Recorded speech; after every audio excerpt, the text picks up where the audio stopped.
Friday. I'm Derrick Day, and he is. I'm Aaron Tomlinson. And boy, oh boy, do we have some stuff to go. Yeah. Wait a minute. What happened? Oh, shoot. I see what the problem is. My bad. That was my bad. Production issue, right? Because we are actually live on Instagram right now. Okay. Yeah. So I was experimenting with something, and I forgot to close Instagram on my computer, but we're actually live, and I looked at it, and it looks good. All right. So, so I love one more channel to add. But what's in the glass, Aaron? Before we get down this really heavy subject we have tonight. it. So I was going to do the Moscow Mule, and I went to get some potato vodka, that Polish potato vodka that I can't pronounce. And I just thought, man, Bloody Mary sounds better. So I made up a Bloody Mary, put some extra spices in it. Very good. Yeah, and it's so funny that you went down the Bloody Mary route because I was going to make a Bloody Mary, but instead I made a Moscow Mule, and it's a little variation on the theme. My potato vodka, right? Yeah. Same stuff. Lucas Soa, I have no Lucas idea. Soa. I've been Um, to Poland a couple times, and that's got to be the hardest language to try to. I know, man.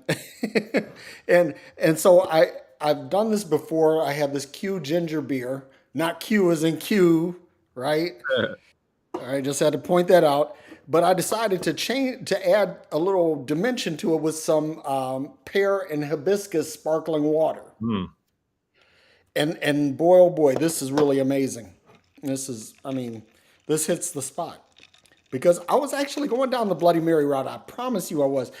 I've got the Bloody Mary mix sitting right up on the bar over here, man. Yeah, it was a good choice for me tonight. Wanted something a little spicy. Yeah, yeah. Well, I can say with some certainty that I will probably have a Bloody Mary over the weekend. And I have those blue cheese olives that Mm, you so highly recommended. So it's gonna be epic when I do it.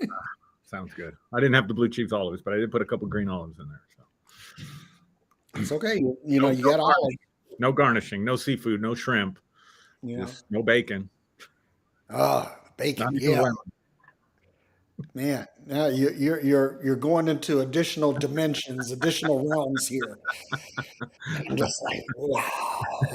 I have to save that for when we get together. And speaking of that, got a chance to have dinner with Carl Forehand and David Young last night, which was awesome, getting to meet them face to face. But listen, for all of you guys that are watching, please contribute to Aaron's Patreon, right? So that we can raise the funds so that Aaron and I can get together and we can do a show live. Yeah, that'd be I cool. mean, God, we need, listen, folks, we need your help. We need your help. Oh no, my dog is gonna tear the Uh-oh. door off. I don't think anybody's home. We'll see. If he keeps messing with it, I'll have to attend to it. But I'm good for right now. And so if you look over my shoulder here, Smokey is with me tonight. I wasn't feeling good today, so but he's an empath, and so whenever I'm sick or not feeling well, if I'm stressing or whatever, he'll just show up. Right? He knows when to show up, and I've said the story many times, but this dude has saved my life. Mm. So and he just had a birthday too. He's 5 years old now. He's a grown Wow. ass cat. I mean, really grown ass cat. And he acts it too, man. He gets out in the yard. He climbs up on the roof. We got pictures of him like up on the top of the roof.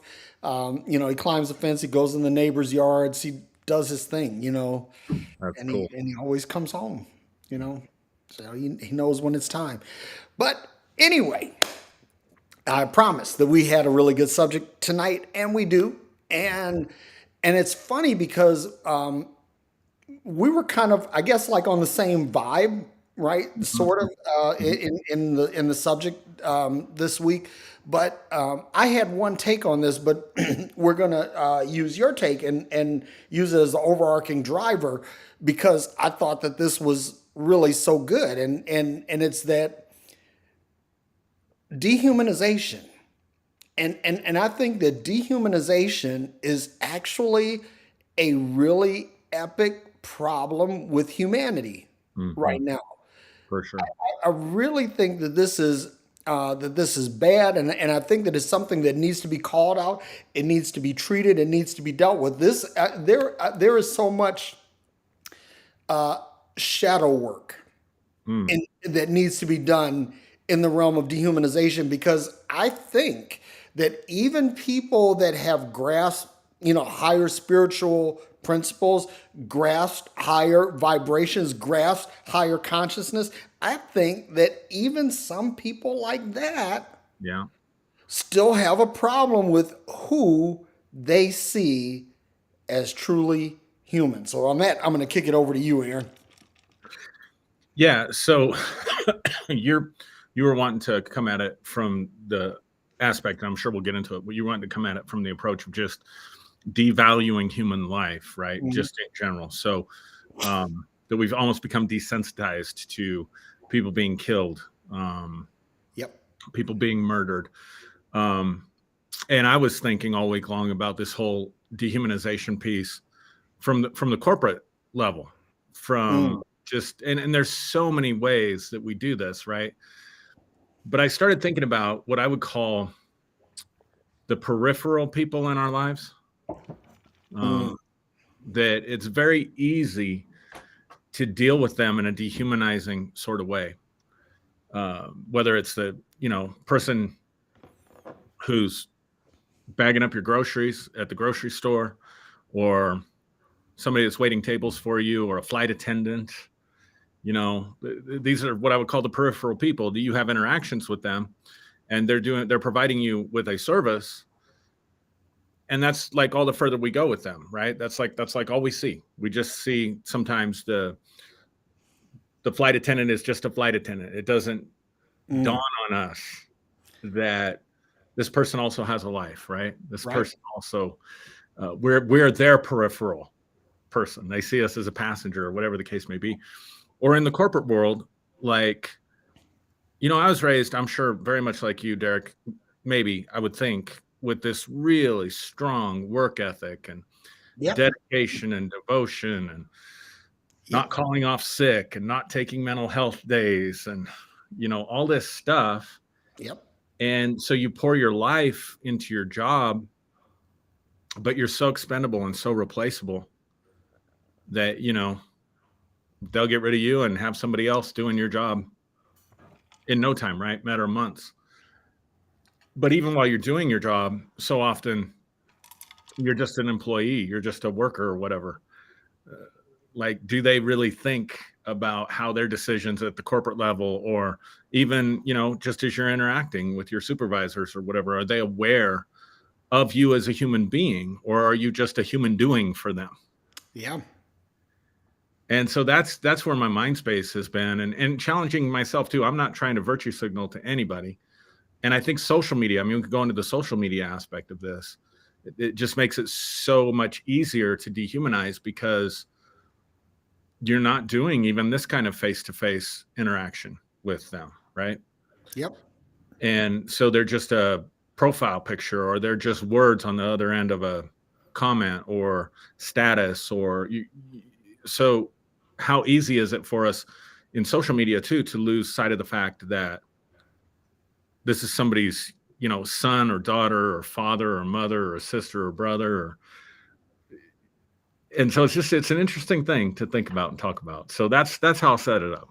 Yep. And that you bring up a really key point, in that we look at, we have a natural and a supernatural, for lack of a better term, field of vision, Hmm. right? And so our affections are usually set on what we focus on. Right. But there's this 360-degree view of things, right? There's more to it than what we see. There's more to the physical than what we see, because we have what, basically, if you if you include our peripheral vision, and my peripheral vision is like right about here, right? Hmm. Hmm. So I have almost 180-degree vision, and that's pretty good. But that doesn't encompass the other 180 degrees that's behind me, Right. right? And also because I'm focused straight ahead, even though I have this peripheral vision, I have to engage that in order to perceive, to really process or process what I perceive. Right. And so the same thing with spiritual and emotional things, right? That we have a field of vision, and again, our affection drives our focus, or our focus is set on Absolutely. our affection, and because of that, we wind up not caring. Right. And so what you're saying is true, because like I get on air, I fly a lot, and one of the things that I always do is I engage the flight crew. When I come aboard, I always say, "Hey, how you guys doing?" I engage the flight attendants. When I leave the plane, I always give the skipper. I say, "Hey, great job, skipper." You know, I always engage people because I want them to know that their work is appreciated. Yeah. And so I'm really big about first responders, customer service people, and with the essential people from the COVID panic, right? Yeah. Yeah.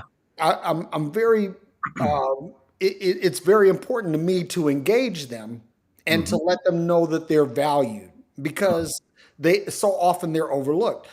But here's the thing, that not only do we overlook people in the periphery, that are peripheral to our lives, sometimes we discount the humanity of the people close to us. Yeah.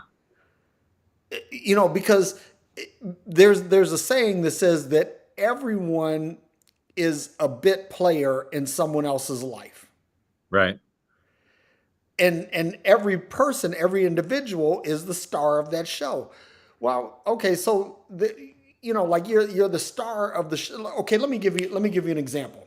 Let me give you an example. If I say the Golden Girls, what's the first thing that comes to your mind? My mind, Betty White. Exactly. And if you ask 90% of the people, that's what comes to mind. Hmm. But there, B. Arthur and Yeah. Estelle Getty and I forget the lady that plays Blanche, but you get what I'm saying. Is that everyone else becomes peripheral to the story, even though Betty White is not the central character in every episode. Right. So we tend to we and so this is really just hit.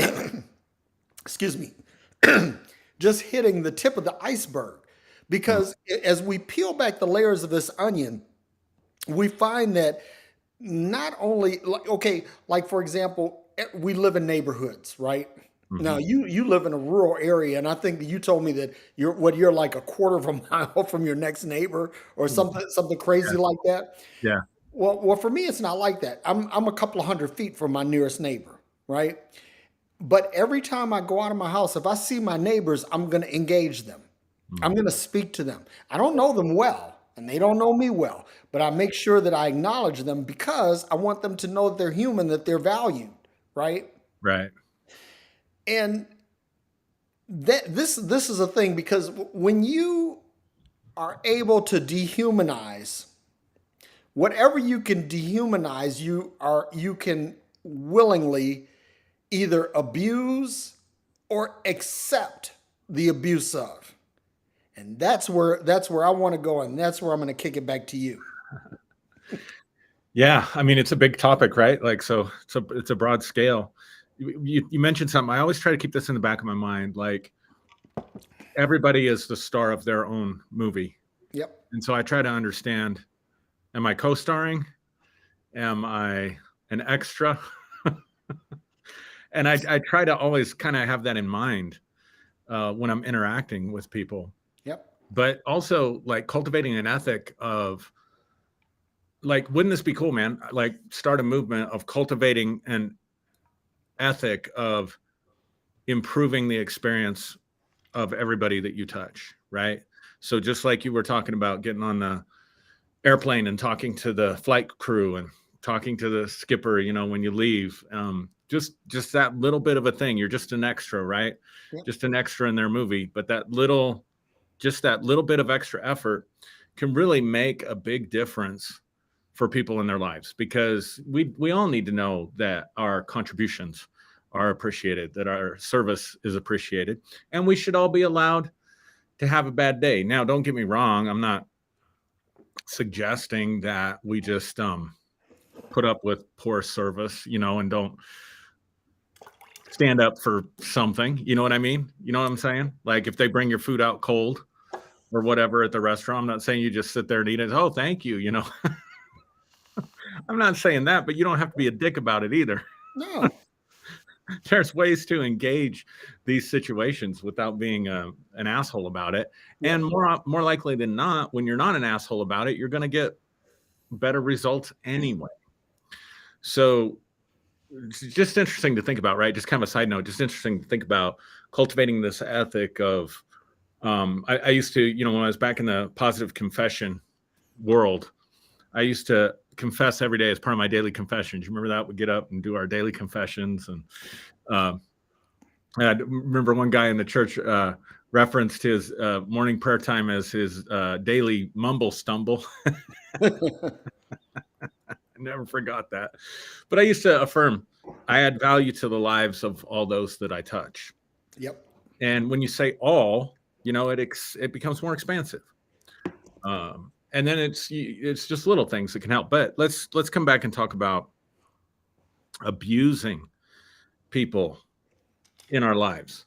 Yep. And that's a whole topic in and of itself, because it could be abuse towards service people, you know, the essential workers that you were talking about, kind of the examples that I've been using. But then we know there's a lot of verbal, physical, emotional, even sexual abuse that goes on in families and intimate relationships and things like that. And none of that's possible if you humanize and keep in your mind and keep in your focus, like what you were talking about, that you're dealing with another human being that has feelings and has a right to life and liberty and the pursuit of happiness, right? Yep. You have to erase all that. You have to, if you're going to do harm to someone, if you're going to do especially physical and sexual harm to somebody, you have to have already dehumanized that person in your mind to perpetuate a pattern and a cycle of abuse. And then, so it's a deep rabbit hole, man. And then, you know, the part that you were wanting to get into as far as just the way we think about, I'll give you one. Yep. The way we think about our political people that think differently politically than we do. Yeah. And I guess, you know, it's disappointing to see. It's disappointing for me to see it on the right more.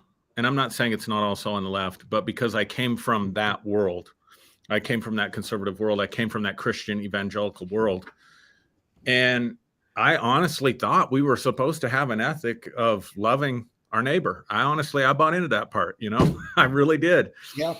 And it's so disheartening for me, even though I no longer identify with that community or interact with that community much anymore. It's so disheartening for me to see how even preachers, even, you know, who are supposed to be ambassadors for Christ, right? Yep. But owning the libs is more important to them. Or they feel justified in transgressing against people in the LGBTQTIA plus. I think I got it all in there. You nailed it. Stuck the landing on that one, buddy. But, you know, I don't understand it. And so it's very disheartening for me. But again, it's that dehumanization. I mean, so let's take the gender issue, since that seems to be everybody's faux outrage right now on the right. You think about Ron DeSantis and the Disney thing and all Mhm. that stuff. Like, that's whether you are of the mindset there's only two genders, you, you're born one way or the other, deal with it. But there's still a human being on the other end of that Right. you're talking about. Yep. It's not a billboard. It's not a video game. It's somebody's struggle, somebody's life. And we're allowed to struggle. That's part of what makes us human, right? So when we're talking about dehumanizing, when we take away grace for the struggle that other people may have, you see the memes. Every person you meet is fighting a battle that you don't know anything about. But do we really cultivate that ethic and put it into practice? I'm not seeing it in our society. I'm seeing it go the other way. And you know what? I'm going to tell you something. Here's my mea culpa here, because I'm at the point now where I really, if I can eradicate all the Republicans from my life, I'm good with that, right? Now, I do recognize that these people they are people. They have feelings, and that maybe not all of them are inherently evil, but at the same time, I look at this. I say, okay, I got to protect my peace. Now, the one thing that I will not do is say, okay, it's okay to physically attack Right. someone who's a political opponent of mine or a spiritual opponent of mine. Right. Whether you believe this or not, I do believe that as a human being, you have the right to life, liberty, and the pursuit of happiness. I believe that is an inalienable human right. Mm-hmm. But what happens is that when you start saying, okay, well, I don't want these people in my life. I don't like anything that they say or anything that they do. And you have to temper that, especially like people like you and I that have a platform, right? You have to be real careful about that, because you can unintentionally drive someone into a plane of consciousness that's not really healthy, and say something that could inspire something to cause someone harm. And so I'm constantly aware of that. I'm acutely aware of that's a potential thing. But what I want to do is I want to, like I said, protect my peace. I don't need anybody. I don't need any negativity in my life. There are people in my life that, and again, I spoke about having dinner with Carl, Mm-hmm. and and it's funny because like without social media, I don't think that Carl and I would have ever connected. Right. The tangencies in our lives aren't there, right? But because of that, I'm able to basically bring someone into my life that otherwise wouldn't have been, and I'm acutely aware of the things that are going on in his life. I'm aware of the things that go on with him as he relates to social justice issues, and his the publishing of his books and things like that. And I'm all into that. But what happens is, you said this point, and you made this point, that social media has a way of desensitizing us, Mm-hmm. and helping us to dehumanize others, because we don't it's not like when you go into a restaurant and your server is right there. Right. It's Exactly. not going onto the airplane and your flight attendant is right there. These people are miles. They might as well be an eternity away from you. Right.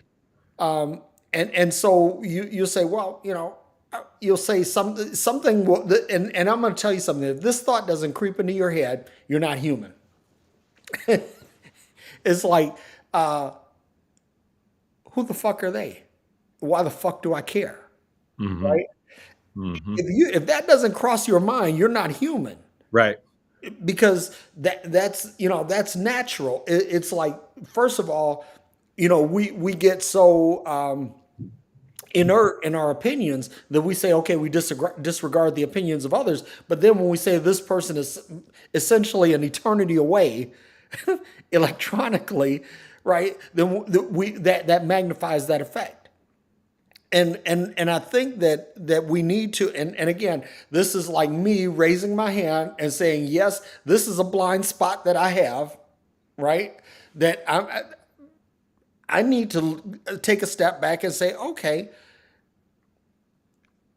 maybe I'm going a little bit too far with this. Maybe my thoughts regarding these particular positions are a little extreme. And so maybe I need to, and so this is one of these growing in real time moments, by the way. Uh, maybe I'm missing something, or maybe I'm not seeing something. And this brings up a conversation Carl and I had, because he has something that he wants to talk about regarding social justice, civil rights, etc. Right? And but Derrick, he said, I don't understand everything. And I'm like, I said, Carl, you don't really have to understand everything to be vocal. You can say something, like I said, we've talked about this on Phreology, Aaron, you and I. You'll say, like, we'll start talking about something, engineering related, and you'll say, well, that's above my pay grade, right? Right. But that doesn't discount your ability to speak on it. Right. You still have not only the right to speak on it, but you also contribute some color, some clarity to these things. Because you don't necessarily have to be an expert in everything to always speak on everything. But what I told Carl was this, that if you have a blind spot, and Aaron, you and I think you guys should really, one day we need to record one of our after show conversations and put it on Patreon or something and let people hear that. Because the thing is that you and I have blind spots, but what we'll do is we'll lovingly point the other in the right direction, or to help reveal that blind spot. In other words, we act as the rear view mirrors to each other, right? Right. And I think that's something that there needs to be more of, because first of all, you having a blind spot on something does not disqualify you to speak on it. Right. Number one. Number two, you need to surround yourself with people who are willing to speak into your life, or you give permission to speak into your life, that you know that they're going to do it without harming you, or that they don't have any hidden agenda, right?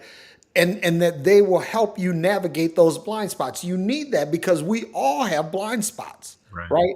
And if we're not careful, if we start living in the blind spots, that's where we really get good at dehumanizing. Yeah. Well, and again, like I said at the beginning, I'm not just, for everybody watching, I'm not trying to sit here and virtue signal at all. This is something that I was thinking about this week, because I was becoming more aware of it, and the social media piece. I mean, I've torn into people on social media for sure. Yep. With the same kind of mentality that you were talking about of, who are these people? Who cares? And I've really tried to tone that down. I've really worked in the last, I haven't been on much, but I've really tried to tone that down. And there is a fine line, right, between, because I did the same thing. In fact, I cut some conservatives out of my life because my peace matters to me, right? Yep. Yeah, exactly. And for me, like, I've always had this thing inside me from various different perspectives to want to go after what I believe are destructive ideologies, or that's the best way to say it, destructive ideologies. And so there can be a fine line between attacking an ideology or speaking out strongly about an ideology and attacking the person, right? Yep. But the flip side of that coin is also true, that when our opinions or our beliefs or our ideologies are called into question, or even if they are strongly opposed with strong language, that's not necessarily a personal attack on anybody. And the only people who think it is a personal attack on them are people who are so identified with that ideology or so identified with that belief or that opinion that they can't separate themselves from the actual belief, right? Yep. Or they can't separate themselves from the actual ideology. And so it literally fires up their limbic system. Their amygdala starts going off and it fires up their limbic system. And then pretty soon you got two people really going at it and really going at each other Mm. because our nervous system is all fired up because we're perceiving a differing view as a personal attack. Now, having said that, though, I'm not into this unconditional tolerance thing either, because if you tolerate the those that are intolerable, Mm. you lose tolerance altogether. And so I don't think that I believe in the First Amendment. I don't necessarily want the government having retribution against people that speak out against the government, which is really what that First Amendment right is about. I still think we need to come back and do a show on the Bill of Rights and what they actually mean. We kind of touched on the Second Amendment. But at the same time, I don't think we should be giving platform to neo-Nazis. I don't think we should be giving platform to racists. I don't think we should be giving platform to pedophiles. I don't think we should be giving platform to speech that's going to encourage riotous mobs and acts of violence and things of that nature. So we want things so simple, right? We want it so simple. We want, freedom of speech means you can say whatever the hell you want to whoever the hell you want to, whenever you want to, wherever you want to, even though we know that's not true because we have slander laws and libel laws and things like that. But it's complex, man. But we like to just keep it simple, But human beings are complex. Human beings cannot be simplified. Our relationships, our interactions, our beliefs, they cannot be simplified. And so we kind of get caught in this dehumanizing process because we do this reductionism that we kind of talked about. I think was that last week that we kind of talked about reductionism and trying to keep things really simple. So we do reductionism with human beings as well. And, to try to keep in mind that this person is more than their opinion, this person is more than their political affiliation, this person is more than their sexual orientation. I mean, that's what's so crazy when it comes to that issue, is because we want to identify people with their sexuality, but only if they have certain types of sexual predispositions, Yeah. Like we have to go out and announce I'm gay or I'm, whatever. You see what I'm saying? But nobody goes out and, I don't know, unless you're Rex Ryan, confesses, hey, I have a foot fetish. And if you know, you know. If you don't know. Well, there's a whole branch of the Church of God in Christ, right? That bans open-toed shoes, and the only reason I could come up with is that some bishop somewhere had a foot fetish, and he couldn't handle the saints sitting on the first row with open-toed shoes, Probably exactly right. So But I'm just saying, like I'm trying to make the point that we don't distill someone down as a human being to how they experience and enjoy sex. We only do that with gay people. We only do that with transgender. Well, transgender is a little bit different, but you see what I'm saying? yeah. So I'm trying to keep in mind that everybody has a story and everybody is more than what they are presenting. And everybody's in process and everybody's growing. The younger version of me would have hated this version of me. And if I have told people many times, if I could have, 10 years ago peered into the future and seen this version of myself, I absolutely would have killed myself. Yeah. And the present version of myself disagrees very strongly with the younger version of myself.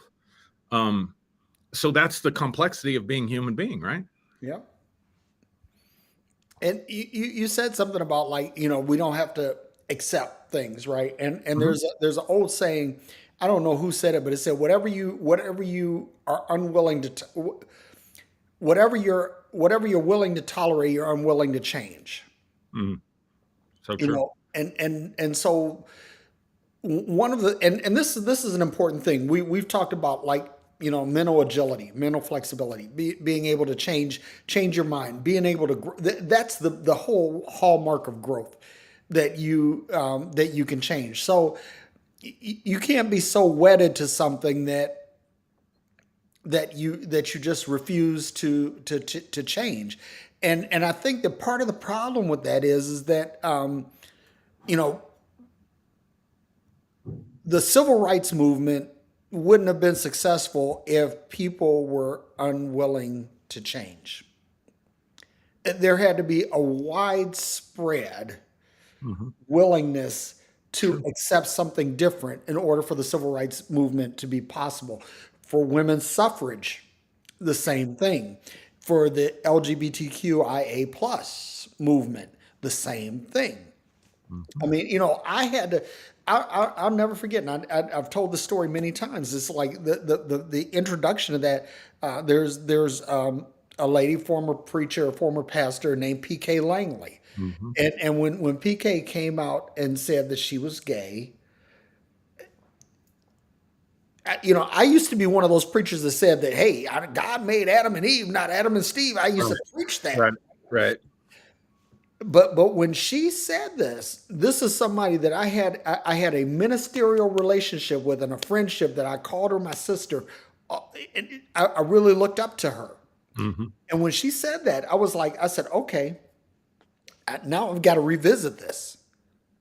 And so that caused me to change. And then, going further, people like Will Rucker and Ramel Parks Weekly, people like that, I got to the point. I said, okay, now I can't just tolerate this. I have to celebrate this. It's just like, somebody says, hey, I'm of Irish descent. I celebrate that. I'm Croatian. I celebrate that. Heinz Ward, who's the great retired wideout for the Pittsburgh Steelers. Heinz Ward's half Korean, and he's considered a hero in South Korea, right? Wow. You celebrate that part of people. Kyler Murray, quarterback for the Arizona Cardinals, he's half Korean. Hmm. These and you celebrate that, and you don't just tolerate it. You say, "Oh, well, that's nice." No, hey, let's elevate that. Let's bring that up to the surface, and make sure that that's idealized. Hmm. But if you're not flexible, basically, here's the thing. This is why so many people reach the breaking point in their lives, because they are so inflexible. It's true. Flexibility says, okay, when encountered with something that really contradicts my sensibilities, Yeah. I'm able to bend enough to accommodate that, and maybe bounce back and be accepting of it. Now, Mhm. let me say this, because I got to bring this part out, how dehumanization devalues human life. Because we have this situation, last week or a couple of weeks ago in New York City, Jordan Neely, who was a guy who was homeless. He was had mental health issues. He had economic issues. But he had also been identified as someone who was a Michael Jackson impersonator. He was somebody's son. He was somebody's brother. All of that. And so this ex-Marine, when Neely starts having an episode on the train in New York City, this ex-Marine puts him in a chokehold. And here's the thing about the chokehold, is that when you do CQB, which is close quarters battle training in the military, for those of you who don't know, you're taught that basically, 10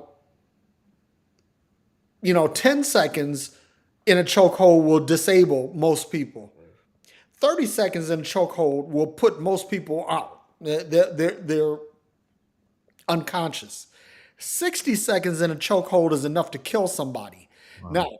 now when you look at like the UFC, right?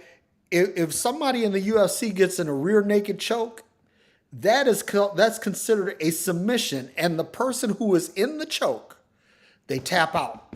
Why? Because they understand that death is imminent. Mm. You know, so that's the thing about that. And people will say, well, this guy had to be restrained because he was cutting up on the train. Well, yeah, people cut up on the train all the time. I've been in New York. I ride the subways. I know, I know where all the trains go. Mhm. And I've spent extensive time in New York City. Matter of fact, I've spent extensive time in public transit in every major city in the United States, and matter of fact, every major city in Europe. Right?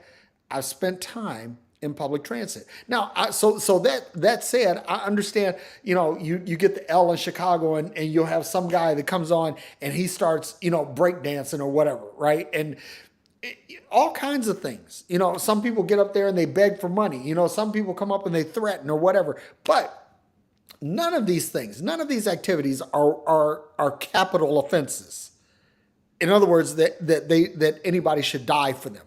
Now, in the case of putting this guy in the chokehold, once he got to the point where, okay, this guy's unconscious, maybe that's a good point to stop.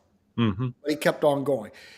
My understanding is that he had Jordan Neely in the chokehold for 6 minutes. Wow. At 6 minutes, he was very dead. Yeah. It wasn't just like he was dead. Now, this is where I'm going with this, right? Because Sean Hannity, on his show on Fox News, he's got like a live audience, Right. and he talked about this ex-Marine choking out Jordan Neely, and the audience cheered. They cheered. This is somebody's baby, somebody's son, somebody's brother, somebody's friend. This is a human being. Some of these same people that cheered were probably people that were calling for the death penalty for Michael Vick when he was involved with dogfighting, which Michael Vick, in and of himself, was not involved in the dogfighting. It was his brother, but he owned the property and he owned the dogs. So I'm not giving Michael Vick a hall pass about dogfighting or mistreatment of animals, not by any stretch of the imagination. But what I'm saying is that these same people who cheered for Jordan Neely being choked to death are probably the same people that would get uptight about a pit bull terrier, being put to death.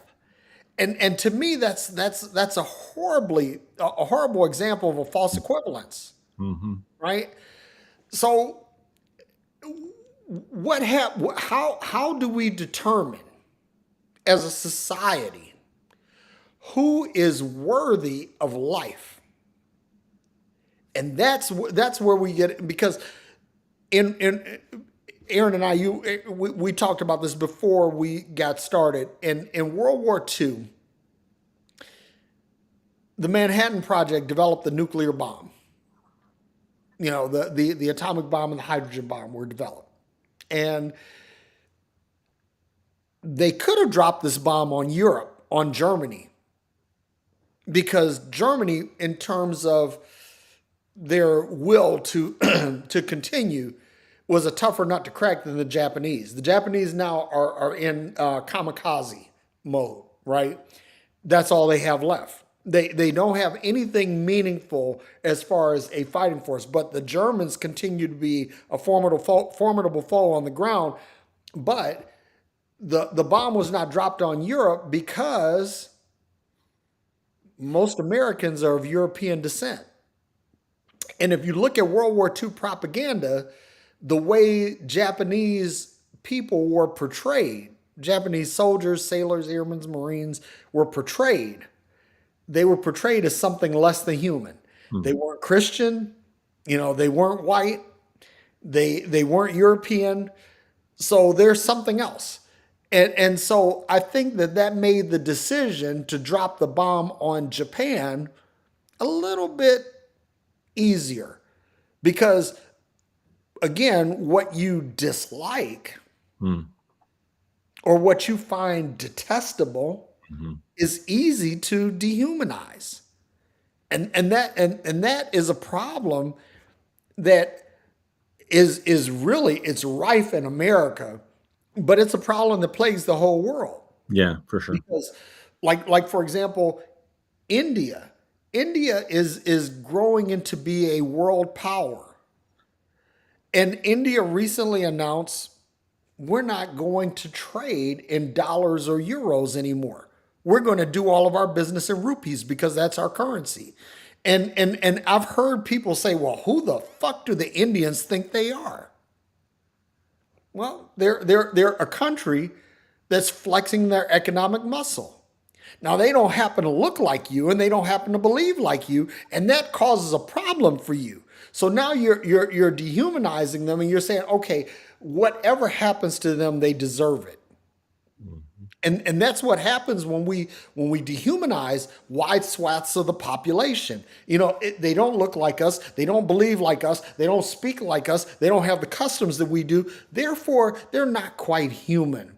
And again, so like again, like with like Africa, I'll use Africa as an example, and I'm going to say this and then I'll stop. Is that in Africa there's widespread hunger, widespread disease, widespread illiteracy, widespread economic despair, and and the world largely ignores this. Now, you have some countries like China. China is now trying to repeat the colonialism of Europe. They're spending billions of dollars in Africa, doing infrastructure and infrastructure projects and agricultural projects, seaports and things like that, because they understand that if they have access to these natural resources, these are things that could bolster China's position in the world. But they're doing this not from a position of these are human beings that we're trying to do something for. It's like these are subhumans that they will not survive without our help. Just like the colonialists looked at Africa the same way.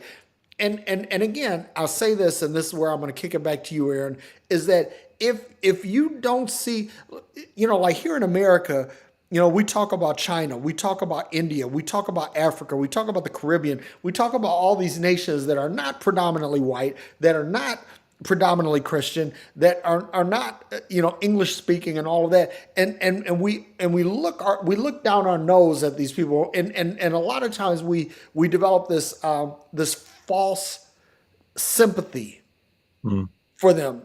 Oh, these poor unwashed savages, Mhm. right? But at the same time, you get somebody like Donald Trump that comes up and says, "Oh, well, these are shithole countries," Yeah, right? right. Okay, so once you cast that in that light, now it's like, okay, whatever the fuck you want to do, you Yeah, do. yeah, yeah.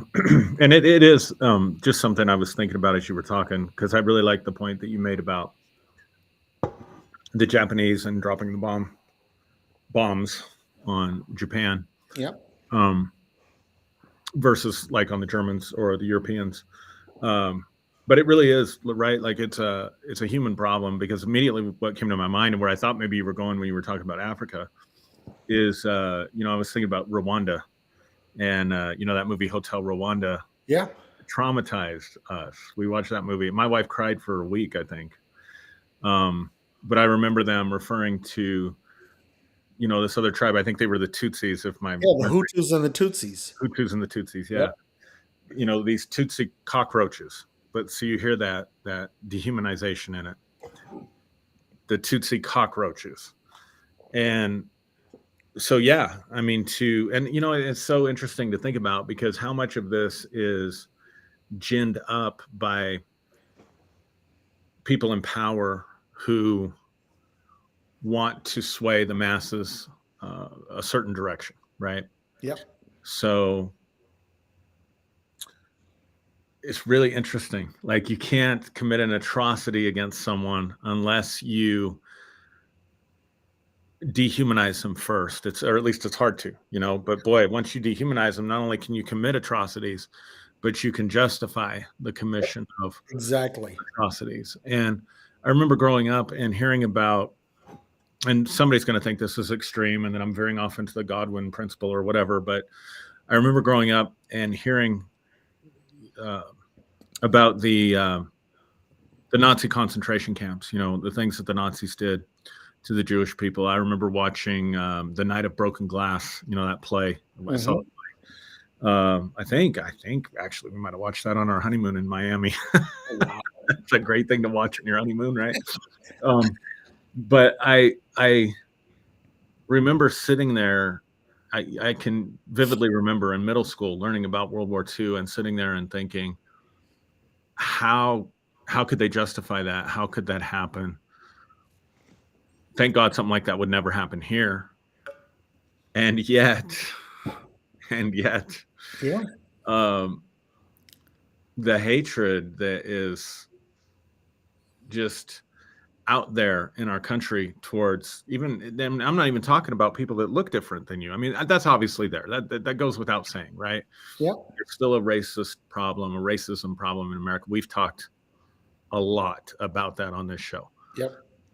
But even people that look like you or live next to you, because they're of a different political affiliation or a different political opinion, and they become vilified.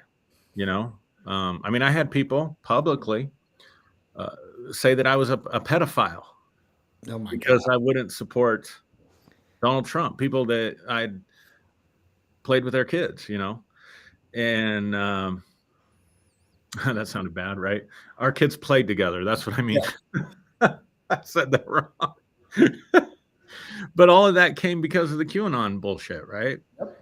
And then on top of that, now you want to, look at the love and light community. And so one of the things that I've done this last few months was I did a shallow dive, medium, middle of the pool dive. Let's do it that way. Into the history of the New Age movement and into the history of what we would call the love and light community today. And almost all of it got started at the early part of the last century before World War II. Mm-hmm. And almost all of it was rooted in some form of white supremacy. Yep. A lot of them were fascists. A lot of them. Madame Blavatsky. Yeah, Madame Blavatsky, came up with the idea, the concept of the Aryan race, although it's my understanding that she thought that the Indians were the Aryan race. Yep. But they co-opted that. There was also a group called the White Shirts. And so the I Am movement. So you still see that today where people talk about the I Am self that's inside of them.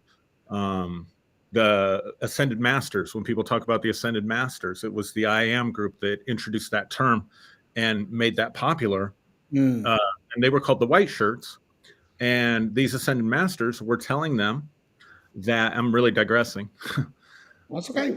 We're telling them that people were identified in terms of their spiritual evolution by the color of their skin. And of course, white people were at the top and black people were at the bottom, just barely above being animals or whatever, right?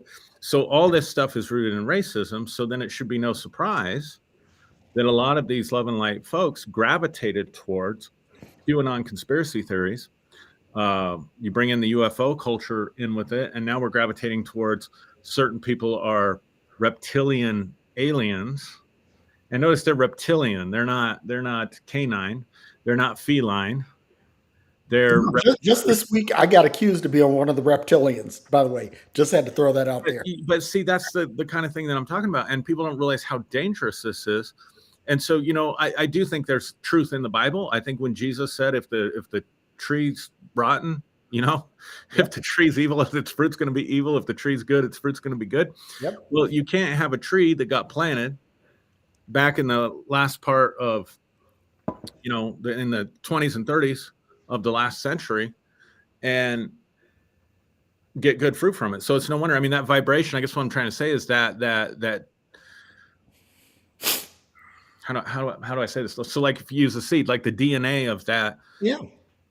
is racist, then it's going to vibe with these sort of racist Yep. ideologies that come out. But now we're talking about people who are being identified as reptilian, not not by their scaly skin or the color of their skin, but by the opinion that they hold or the ideology that they hold. And then we just go out and attack. I mean, what a terrible, terrible thing to say about someone that they hurt children sexually, that they're pedophiles, or what a terrible, terrible thing to say about someone that you're not human, you're actually reptilian. Yeah.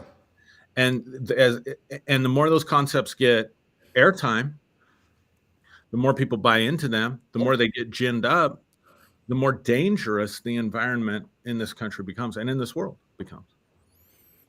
I mean, basically, if whatever you can dehumanize, you can abuse or disenfranchise, whatever.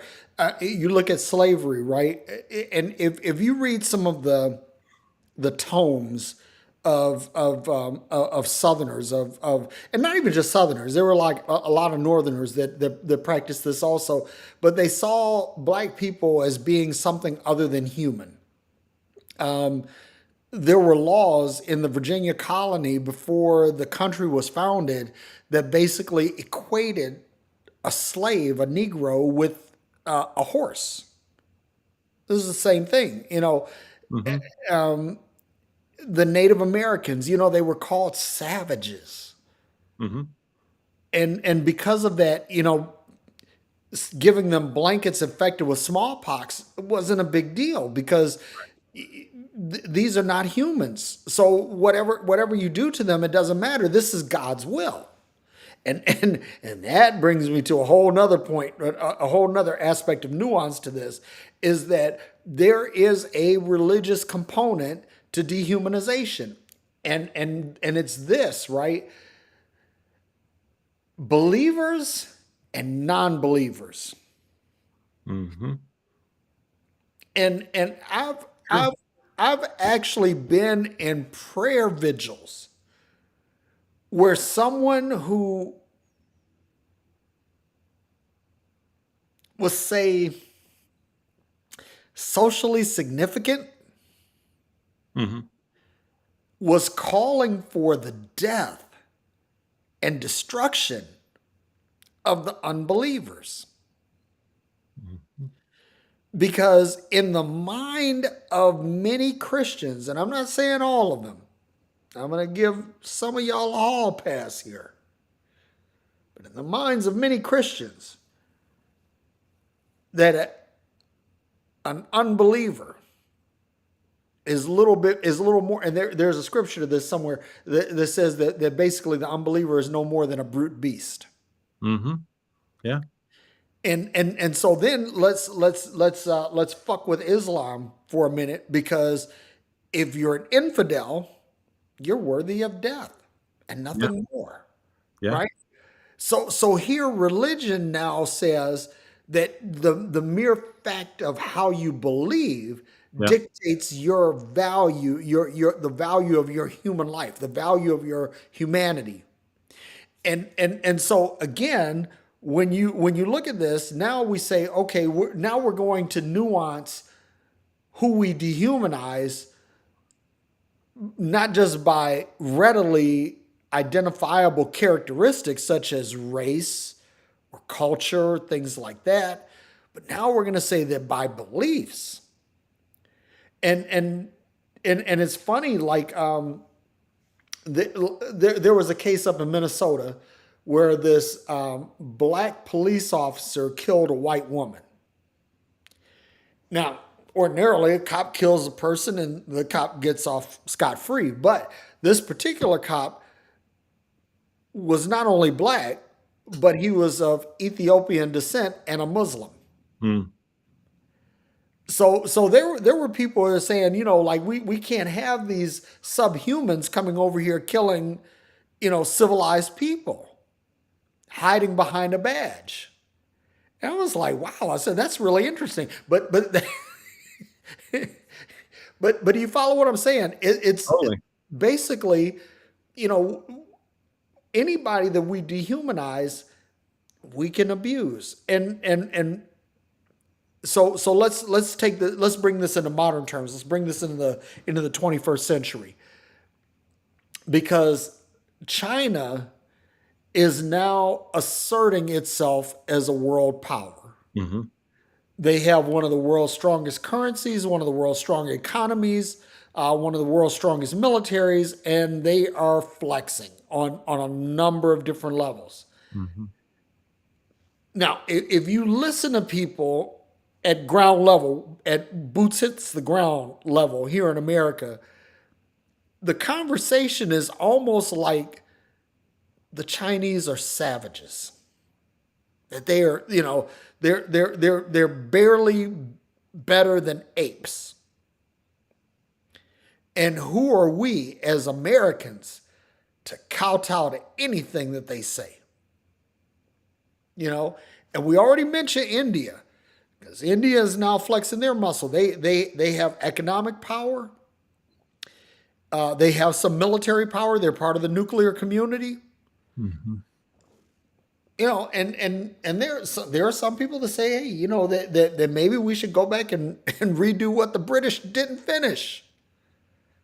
You hear these things, and it's like, you know so when you took what I was thinking and expanded this into dehumanization, it's like we become so desensitized to death Hmm. that these people in Texas, in Allen, Texas, that were gunned down in the outlet mall. And let me say this for all of you who are watching. My wife and I were talking about this because we live 10 minutes Mm. from that mall, and we went to that mall many times as a family ourselves. Many times. We lived in Prosper, Texas. And if you go up 380 East, right, you will come to 45 South, and that's exactly where the outlet mall is. I could tell you exactly where it is.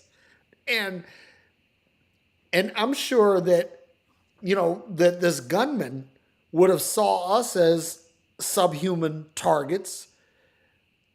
But watch this. There were people that posted pictures.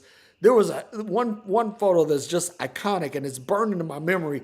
It's like a bunch of people. It's like 7 or 8 people heaped together, and they're dead.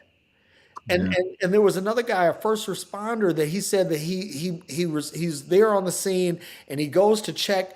There's a little girl in the bushes with her hands on her head, and he goes to check for a pulse, and then when her head turns, he sees that she has no fucking face. Ugh. You know, and the thing is that we become so desensitized. So I was thinking to myself, I said, I'm of the mindset, me personally, that I think that everybody should do 2 years of public service, whether that be in the Peace Corps or the military or whatever.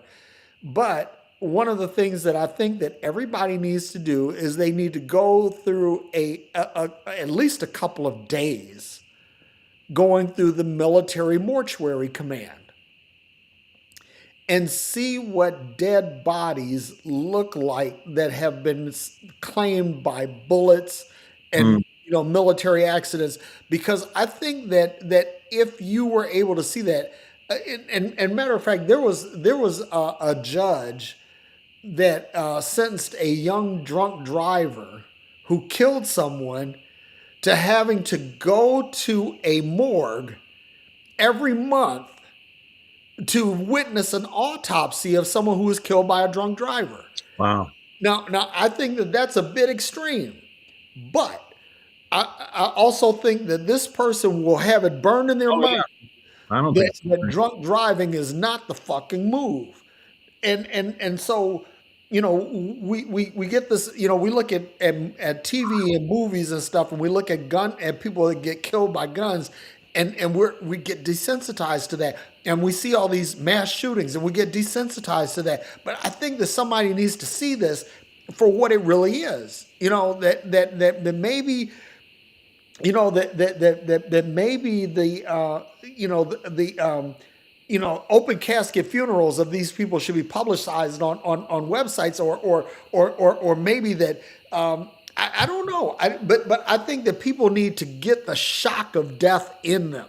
That Mm, they need to get this. They need to get the shock of dehumanization. It's funny how, like a woman gets raped, and people don't really.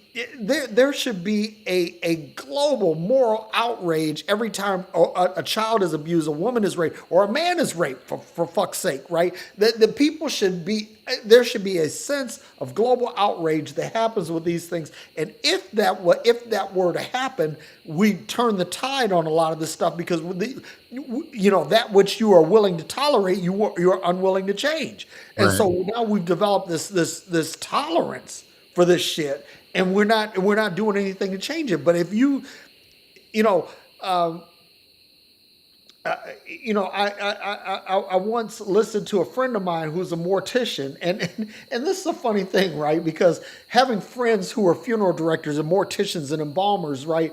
That if you're really cool with them, they'll sit up and talk to you about the cases that they deal with. And, Hmm. and they'll talk about the rubber screws that they have to put into gunshot wounds, to keep embalming fluid from leaking out and things like that. Yeah, I'm talking about some really gross shit here, because you guys need to understand. Or how the process of reconstructing a face that was destroyed by a bullet wound. What does it take to do that? And they'll sit up and they'll tell you about that. They matter of factly. I have two friends, Carlos Howard and Alvin Lofton.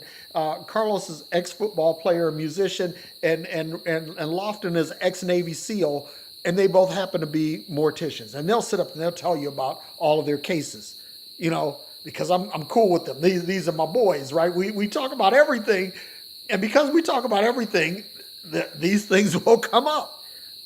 And when I hear about that, I cringe. I'm like, oh my God, I can't believe that. But this is real, and people don't understand that. This is what happens. But if you dehumanize people, then this is okay. Hmm. It becomes tolerable. And that's what I'm saying. We have to develop an intolerant. Fuck, we have, humanity has developed a global lactose intolerance. That milk sugar causes us to have upset tummies, and that we're finding now that more people are lactose intolerant than are not. Hmm. But we're tolerant about death, about mass shootings, about dehumanization of people, and I'm like, what the fuck? I'm sorry. No, man, you're on a roll. Uh, You're on a roll. I mean, if we don't care about these issues, we don't talk about these issues. Um, you know, how are things gonna? That's what I love about what we do on Phreology Friday, because we sit and have conversations that I think people want to talk about or want to hear discussed. But you don't find a lot of good dialogue, and of course, it helps that we agree on most things for sure. Um, but I think that's what we do here, and hopefully it's having a positive impact and some kind of positive effect. Because then, like you said, otherwise we're doing the same thing. We're just tolerating things and you know not doing anything yeah. about it.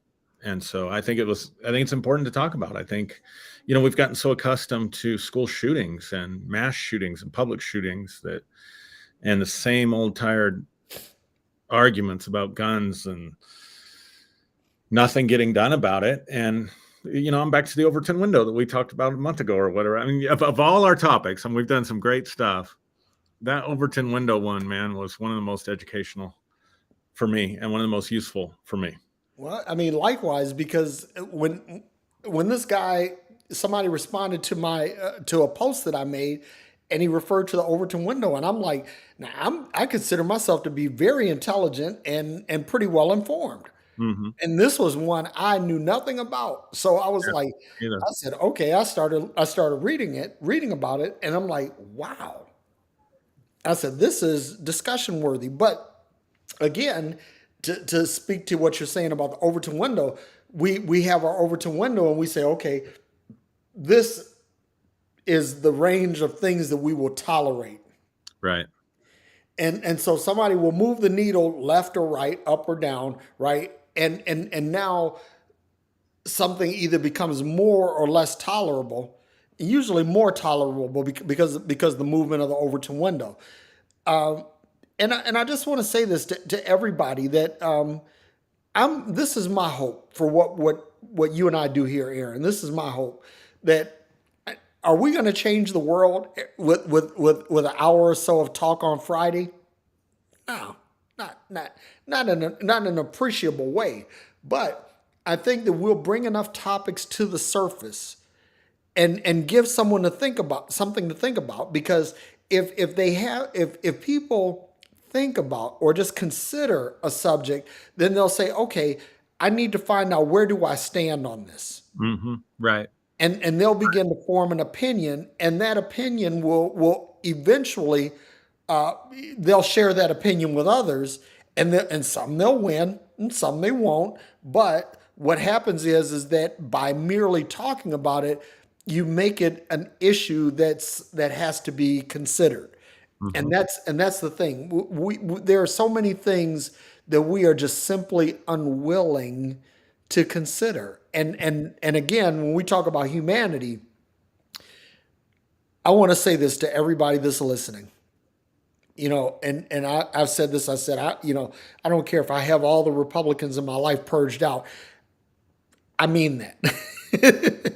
But I also think that these Republicans deserve life, liberty, and the pursuit of happiness. I don't think that someone should be at the business end of genocide or idealicide because of what they believe or because of their ethnic characteristics. I believe that everybody has the right to live, and everybody has the right to their opinion, but everybody has the right to how they deal with other people's opinions, as long as their reaction to other people's opinion doesn't result in the harm of anyone else. Yeah. Yeah. So, I think, and we should probably wrap this up, but I think conservatism is good for America. I don't think fascism is good for America. And I can't delineate the difference anymore. Like, I don't want to have this, is just me personally. I yeah, don't want to have a country that's just one political party or one political ideology. I want to have good debates. I want to have, uh, choices and options. But what we're seeing, because I'm of the same mindset, like, I don't care if you're conservative. I can sit with you and be your friend and, you know, have you in my life, and we can talk about issues and we can disagree and stuff and we can agree on stuff. But this hard right, just mean spirited, racist, misogynistic fascism hmm, to me is immoral. And so it's no longer a political issue, it's a moral issue. And yeah, so then I have to decide if I want to keep company with people that I consider to be immoral. I absolutely consider that to be outside of my scope of ethics and morality. So I'm raising a family, raising kids. I don't want you around them. yep. Well, So I think that's kind of my take on it.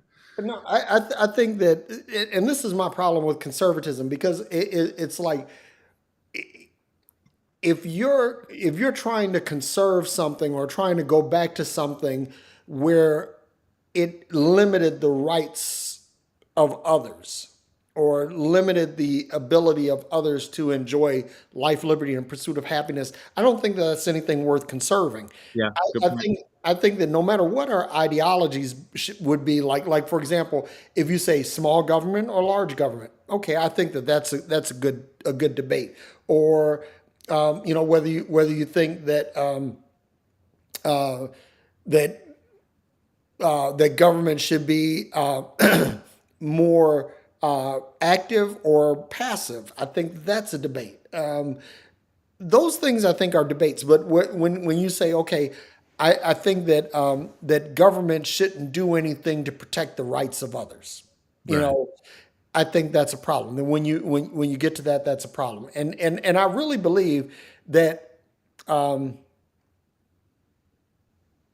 that when you talk about conservatism, especially modern conservatism, that is the slippery slope to fascism. Now, here's the flip side. People will say, well, going to the left is a slippery slope to communism.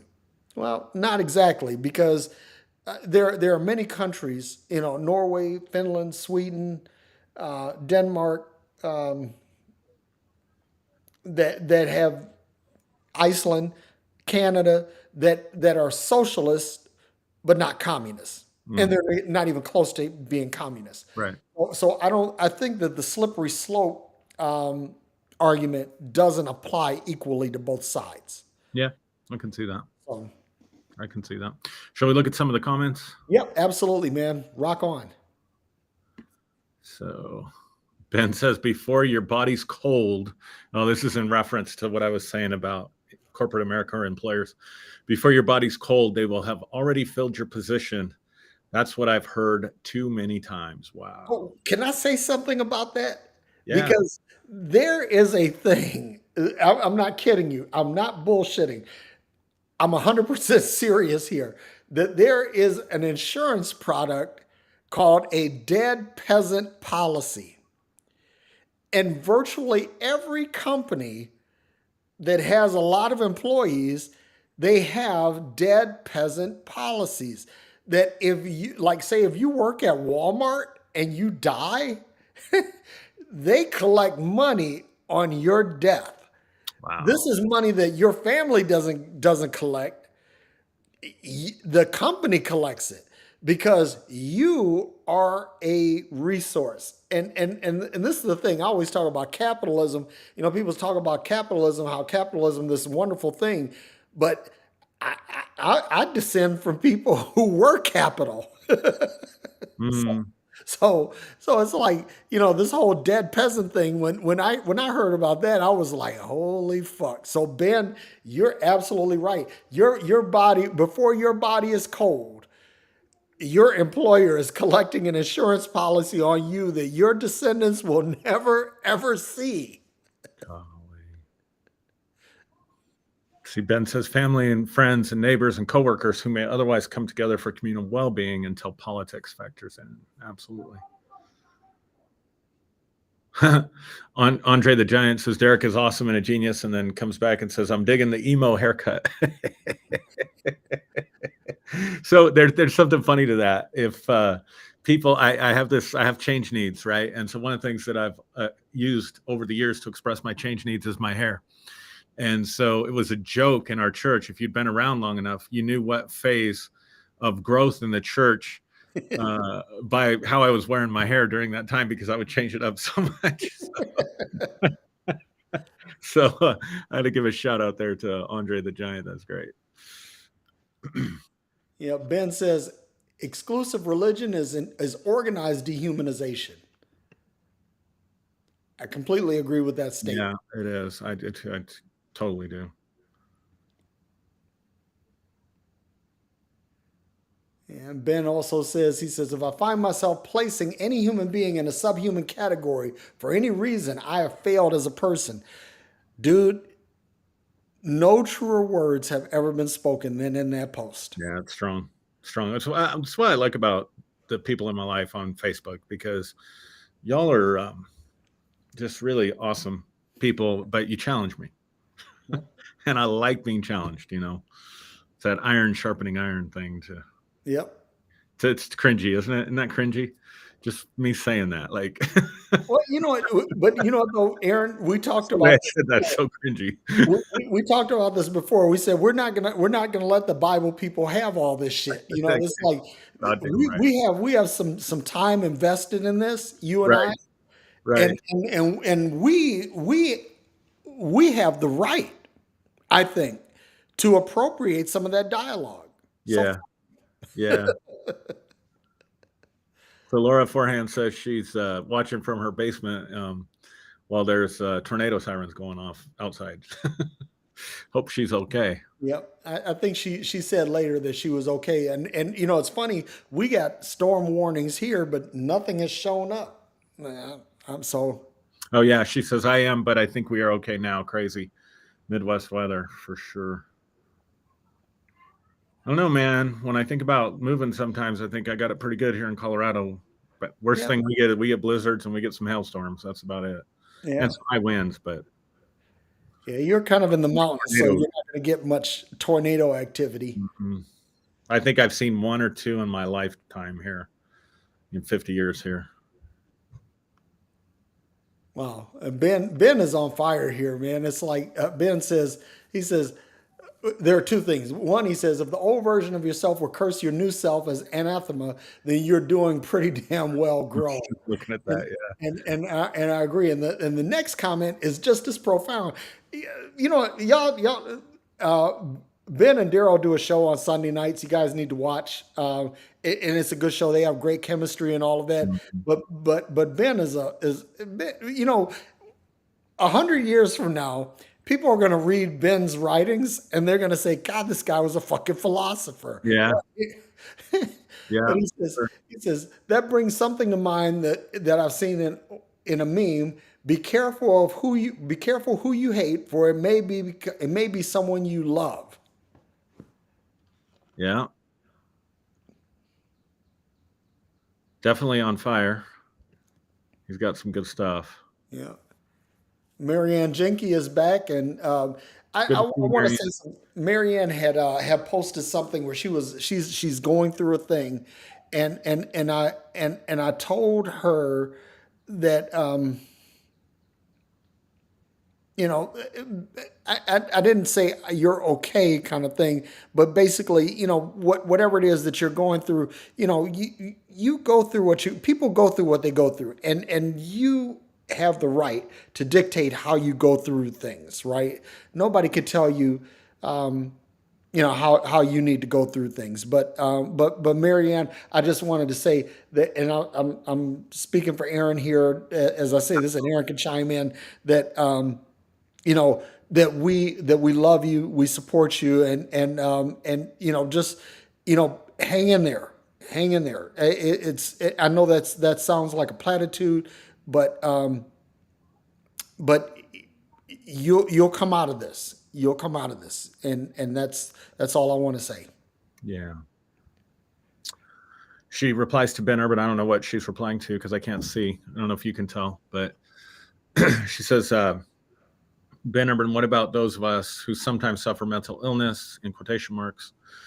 It can be genetic and or circumstantial. Many people blame the victim of abuse, which often sends one into bad mental states. Yeah, and you know what, Marianne, I want to say this on behalf of Ben, that I don't think that Ben meant anything, no matter what he said. Uh, and I'm speaking from the posture of someone who knows Ben. Harm is not in his wheelhouse, Yeah. right?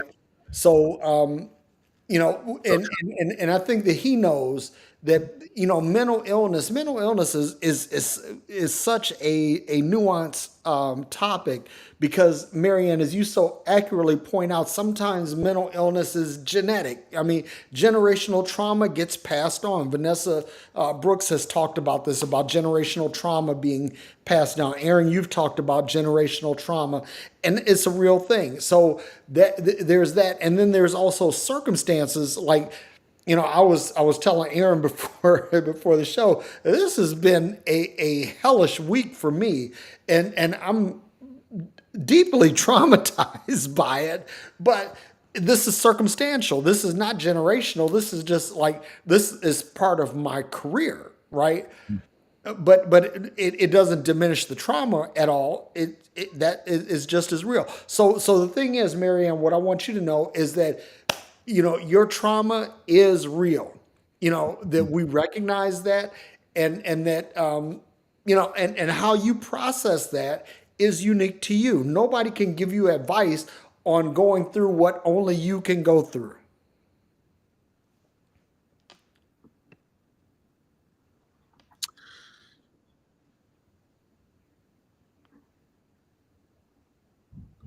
Yeah. Hey, Mr. Marietta Hughes Oh, on YouTube, she says, "Thank you, gentlemen. More people need to hear this message." yeah, I saw that too. Yeah, thank you. Appreciate that. And Mr. New Creation on YouTube, he says, "Canada with Trudeau is a bad example. This guy is too much tied to the WEF." You know, here's the thing. I'm going to say this. I think Justin Trudeau is a hell of a leader. Is he perfect? No, not any more perfect than anyone else. But I think that I'll be honest, he's a far fucking cry better than anything the United States has produced. You know, other than say maybe Clinton or Obama, and that's my opinion. I don't have an opinion on Canadian politics. Well, I do because I have Canadian family and Canadian friends. Yeah, Being from Detroit, people in sure. Canada. You know, Sure. Yeah. but I do have some opinions about Canadian politics, and one of the things that I'll say about Canada and Canadian politics is that they're dealing with some of the issues, like the children that were murdered in some of these native schools. Yeah. They're dealing with that. Some of the issues with the mistreatment of blacks and other Native Americans that's they're dealing with that. They're dealing with issues like universal basic income, and they're dealing with things like socialized medicine. Canada is facing its problems head on. Are they getting it all right? No, nobody gets it all 100% right. But guess what? Canada at least has the fucking balls to deal with what they're dealing with. What was We it, Ed? What was it Ed Koch said? The former, was he mayor of New York, or here in was New York, yeah. yeah? What was it he said? If you agree with me 6 out of 12 times, then vote for me. If you agree with me 12 out of 12 times, then go see a psychiatrist. Yep. That's one of the best political statements ever made. Yeah, love it. All right. Alas, all good things must come to an end. Yes, indeed. Thank you for coming to our TED Talk, everybody. What's your cat's name again, Derrick? Smokey. Smokey, thank you for coming to our TED Talk. We really appreciate your presence. Thanks for coming to our TED Talk, Smokey. Thanks, everybody, for watching. Derrick, thank you, man. Love you. Love you too, man. All right. We'll talk later. All right. Sounds All great. right, love you guys. Peace.